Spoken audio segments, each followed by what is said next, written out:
Have you ever lived in a place so cold where your fingers were so frozen that you couldn't feel them anymore?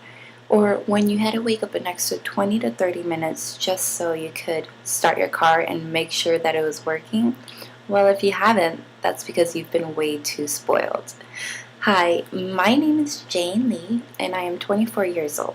I am originally from St. Paul, Minnesota, yes, one of the coldest states out there, and I moved to Los Angeles about 4 years ago.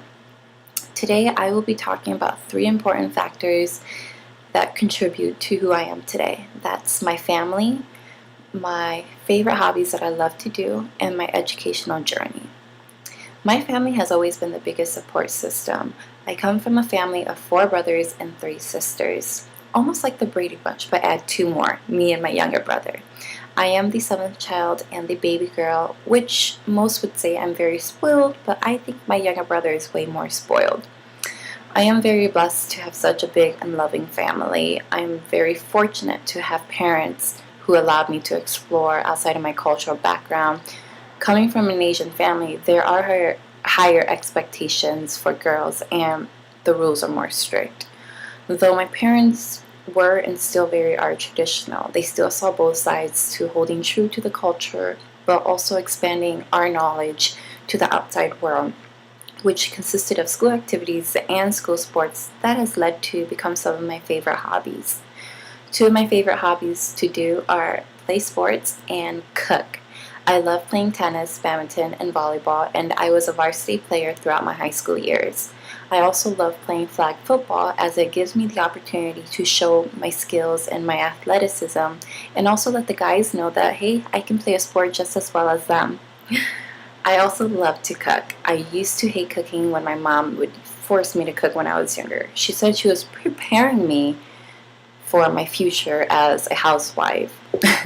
She said that she wanted me to be the best that I could be as a wife. And so I laughed. But regardless of her point, I'm so very fortunate to be able to have the amazing cooking skills that I have today. My friends and family always tell me that I should become a chef. And so I looked into culinary school after high school, and it just wasn't something that I wanted to do. I didn't want to mix a hobby into a career because I tend to get bored easily and lose interest easily if I constantly do something over and over. So instead, I decided to major as a pre-med major at the University of Wisconsin River Falls. And being a pre-med major was a scary thing as I wasn't really sure if that was something that I wanted to do. So I attended my undergrad until the end of my first semester of junior year. I decided pre-med wasn't something that I wanted to do, and it just wasn't something that I was committed. That was the main reason.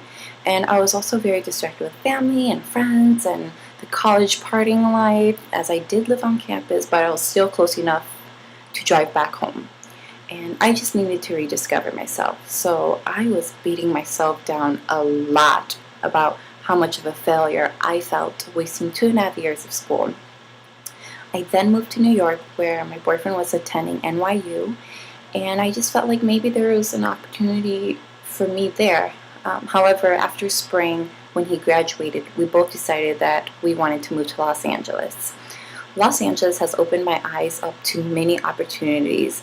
I've tried out so many gigs and I've had so many opportunities to do things that I love. For example, freelancing as a makeup and hair artist, photography, what else? Oh, fashion stylist and so on. It's been amazing and it has definitely brightened up my creative side. However, I still wanted to get in touch with my inner passion, and that was still the healthcare field.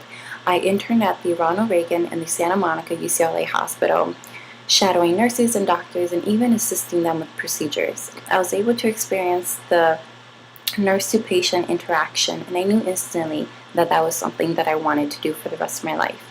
And now, 4 years later, here I am.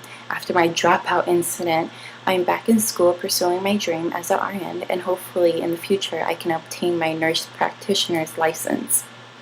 I know that the BSN program is not easy and will not be easy, and I will make sure not to make the same mistake as I did back then.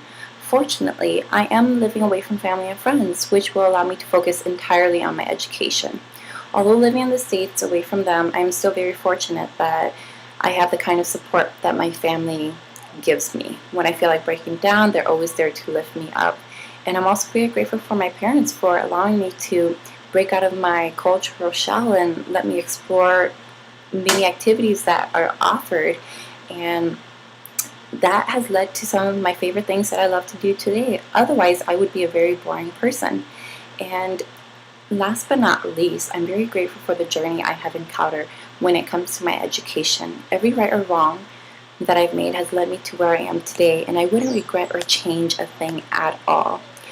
Everyone has different experiences that they go through life. Some have supportive family and friends, and some don't. Some uses their hobbies as their careers and others don't. And some go to school while others work. It's just a matter of how you want to live your life and how you want your life to turn out. So if being a chef is what you want to do, then I'll be sure to be one of your challengers in the future.